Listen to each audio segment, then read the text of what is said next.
नमस्कार, मैं हूं शम्स ताहिर खान और आप देख रहे हैं वारदात। करीब 4 महीने पहले इसी वारदात में हमने आपको मुंबई की ओनिबा और शरीक की कहानी सुनाई थी। दोनों हनीमून पर कतर गए थे, लेकिन किसी ने धोखे से उनके सामान में ड्रग्स रख दिया। वहां पकड़े जाने के बाद कतर की एक अदालत ने दोनों को 10 साल कैद की सजा सुनाई थी, लेकिन बाद में नारकोटिक कंट्रोल ब्यूरो की जांच में पता चला कि दोनों बेकसूर हैं। इसके बाद विदेश मंत्रालय और प्रधानमंत्री कार्यालय की मदद से आखिरकार ये मामला कतर की अदालत में पहुंचा और अब कतर की अदालत ने यह फैसला सुनाया है कि इस मुकदमे की दोबारा से सुनवाई की जा सके, यानी दोनों की रिहाई का रास्ता अब साफ होने वाला है। आज तक की मुहिम रंग लाई, ओनिबा शरीक की होगी घर वापसी। कतर की अदालत का फैसला, मुकदमे की दोबारा होगी सुनवाई। ड्रग्स मामले में जेल में बंद हैं दोनों, 10 साल की हुई थी सजा। करीब 4 महीने पहले आज तक ने एक मुहिम शुरू की थी। मुहिम कतर की जेल में बंद 2 बेगुनाह हिंदुस्तानी ओनिबा और शरीक को भारत वापस लाने की। ये मुहिम अब रंग लाई है। मुंबई की ओनिबा और उसके शौहर शरीक के वापस हिंदुस्तान आने की राह खुलती नजर आ रही है। कतर की अदालत का ये वो दस्तावेज है जो इन दोनों की रिहाई का रास्ता साफ करने जा रहा है। कतर की अदालत ओनिबा और शरीक के मुकदमे की दोबारा सुनवाई के लिए राजी हो गई है और ये सब कुछ मुमकिन हो पाया है नारकोटिक्स कंट्रोल ब्यूरो के डायरेक्टर राकेश अस्थाना, प्रधानमंत्री कार्यालय, विदेश मंत्रालय और इस पूरे मामले की जांच कर रहे जांच अधिकारी केपीएस मल्होत्रा की कोशिशों की वजह से।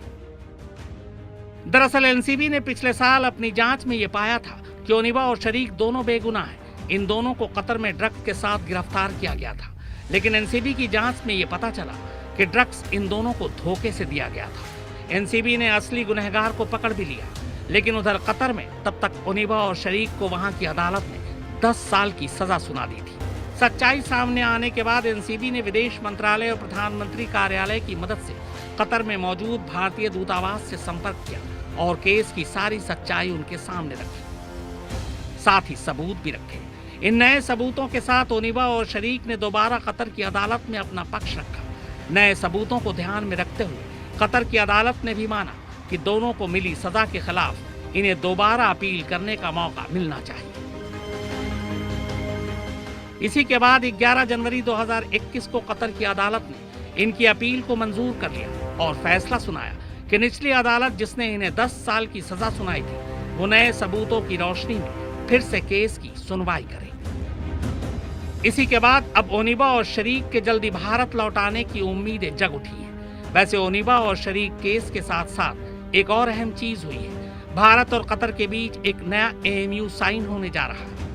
इसके जरिए उन तमाम लोगों को भी भारत लाने का रास्ता साफ हो जाएगा जो बेगुनाह होते हुए भी कतर की जेलों में बंद है।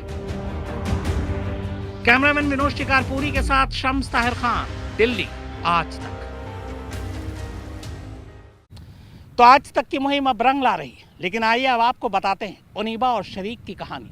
कैसे ये ड्रग्स के चंगुल में फंसे, कैसे इन्हें धोखा दिया गया और कैसे नारकोटिक कंट्रोल ब्यूरो के हाथ इनकी बेगुनाही के सबूत लगे। मुंबई ख्वाबों का एक ऐसा शहर जो अपनी दोनों बाहों में हर सपने समेट लेता है। फिर वो सपने चाहे खुली आंखों से देखे गए हो या फिर बंद आंखों से। मुंबई में सपनों की इसी सरजमीन पर उन दोनों ने भी एक ख्वाब देखा था। मुंबई ने उनके भी ख्वाब को जमीन दी। उस जमीन पर दोनों ने इश्क की मंजिल पाई और अपना छोटा सा एक आशियाना बसाया। पर बसेरा बस पाता उससे पहले ही चंद लालची लोगों ने उनके पूरे सपनों को ही धुआं धुआं कर दिया। ये कहानी है शरीक कुरैशी की और दास्तान ओनिबा कुरैशी की। दोनों मुंबई के एक लोकल कॉलेज में बीकॉम की पढ़ाई कर रहे थे। कॉलेज में ही दोनों की आंखें चार हुई और दोनों ने 2 से 1 हो जाने का वादा कर लिया। मगर कॉलेज की जिंदगी और जिंदगी की जद्दोजहद में फर्क होता है। कॉलेज से निकलते ही दोनों जिंदगी की जद्दोजहद में जुट गए। ओनिबा ने घर के पास ही एक छोटी मोटी नौकरी पकड़ ली, जबकि शरीक रोजी रोटी की तलाश में मुंबई से दुबई जा पहुंचा। पर कॉलेज में किए वादे दोनों को अब भी याद थे। यही वादा कुछ वक्त बाद ही शरीक को वापस मुंबई ले आया। अब उसने मुंबई में एक एमएनसी में नौकरी ज्वाइन कर ली। शरीक की अच्छी कंपनी में नौकरी ज्वाइन करते ही ओनिबा में हौसला आया। 4 बहनों में सबसे छोटी ओनिबा ने एक रोज अपनी अम्मी और अब्बू को शरीक का सच बता दिया। चूंकि शरीक और ओनिबा एक ही बिरादरी से थे और लड़का शरीफ था, लिहाजा ओनिबा के वालिद शकील कुरैशी और अम्मी कौसर बेगम को रिश्ते के लिए हाँ बोलने में देर नहीं लगी। दोनों खानदान की रजामंदी से आखिरकार ओनिबा और शकीर का वो वादा और ख्वाब पूरा हुआ जो उन्होंने कॉलेज में किए और देखे थे। इस ख्वाब की ताबीर हुई 19 अप्रैल 2018 को, जब ओनिबा और शकीर की शादी के बाद सब कुछ हनीमून जैसा ही बीत रहा था। ओनिबा अपने घर से शकीर के साथ उसके घर भिंडी बाजार शिफ्ट हो गई थी। अगले 2 महीने, मगर जुलाई में अचानक शरीक के वालिद की सौतेली बहन यानी फूफी तबस्सुम उसी बिल्डिंग में आकर रहने लगती है जहां शरीक और ओनिबा रहा करते थे, और बस यहीं से इन दोनों की खुशियों को आग लगी, ऐसी आग जिसका धुआं आज भी कई जिगर से उठ रहा है। तबस्सुम अचानक शरीक और ओनिबा के पीछे पड़ जाती है कि वो दोनों को उसकी शादी का तोहफा देना चाहती है और तोहफे के तौर पर वो दोनों को हनीमून पर विदेश भेजना चाहती है अपने खर्च पर। मगर खुददार शकीर और ओनिबा पूरे अदब के साथ तबस्सुम को इनकार कर देते हैं, लेकिन तबस्सुम हार नहीं मानती। वक्त बीतता जाता है, साल बीत जाता है, पर तबस्सुम अब भी हनीमून पैकेज के डील पर अड़ी थी। अपनी फूफी की जिद के आगे आखिरकार शरीक हार जाता है और हनीमून पैकेज डील के लिए हाँ कर देता है। शरीक और ओनिबा की जिंदगी की ये शायद पहली और सबसे बड़ी गलती थी। तबस्सुम ने शरीक के हाँ करते ही वो खेल शुरू कर दिया जो पिछले 1 साल से खेलना चाहती थी। तबस्सुम ने शरीक और ओनिबा को शादी के तोहफे के तौर पर हनीमून के लिए कतर जाने को राजी कर लिया। हवाई जहाज का टिकट, होटल, रहना, खाना पीना सब कुछ तबस्सुम की तरफ से था। इसके बाद 5 जुलाई 2019 को तबस्सुम ने शकीर और ओनिबा को मुंबई से बेंगलुरु भेज दिया। बेंगलुरु में तबस्सुम के एक जानकार ने शकीर को एक बैग दिया। बैग में कुछ सामान था। शकीर को लगा कि कहीं कुछ गलत सामान तो नहीं, लिहाजा उसने अपनी फूफी तबस्सुम को फोन किया। मतलब मानिचंग वगैरह रहता है? हाँ वही रहता है मेरा बच्चा। उन लोगों को टेंशन नहीं है। देख नहीं मतलब अल्हम्दुलिल्लाह बहुत अच्छे। मतलब ऐसा कोई ऐसा मतलब गोल्ड वगैरह ऐसा तो कुछ नहीं ना, मतलब ऐसा नहीं रे गोल्ड, अरे पागल, गोल्ड आने के टाइम लेकर आते कि जाने के टाइम कोई गोल्ड लेके जाएगा? एड़े नहीं, मतलब ऐसा पूछ रहा हूँ तो नहीं, गोल्ड तो बेटा गोल्ड तो अपन लेकर आते मेरा बच्चा। वहाँ से खाली हाथ आना है। अल्हम्दुलिल्लाह तुम लोग कुछ भी नहीं लाना है, एकदम फ्री होके आना है।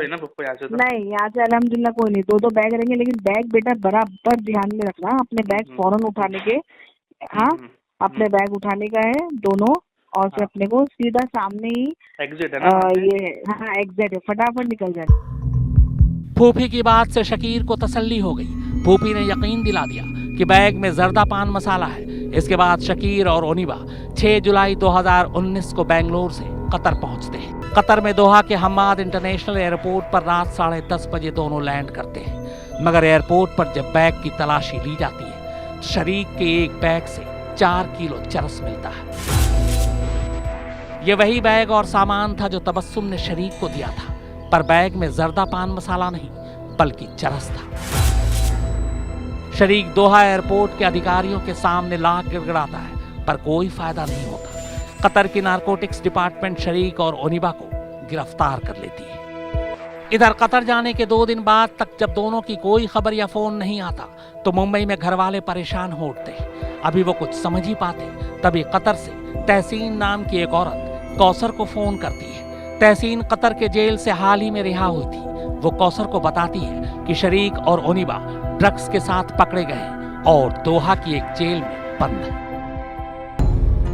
खबर सुनते ही शरीक के घर वाले फौरन कतर भागते हैं। भारतीय दूतावास और वकील की मदद से उनकी मुलाकात जेल में बंद शकीर और ओनिबा से होती है। शकीर घर वालों को सारी कहानी सुनाता है, पर सबूत दोनों के खिलाफ थे, लिहाजा कुछ वक्त बाद शकीर के घर वाले वापस मुंबई लौट आते हैं। उधर दूसरी तरफ कतर की अदालत मुकदमे की सुनवाई के बाद शकीर और ओनिबा को 10 साल कैद की सजा सुना देती है।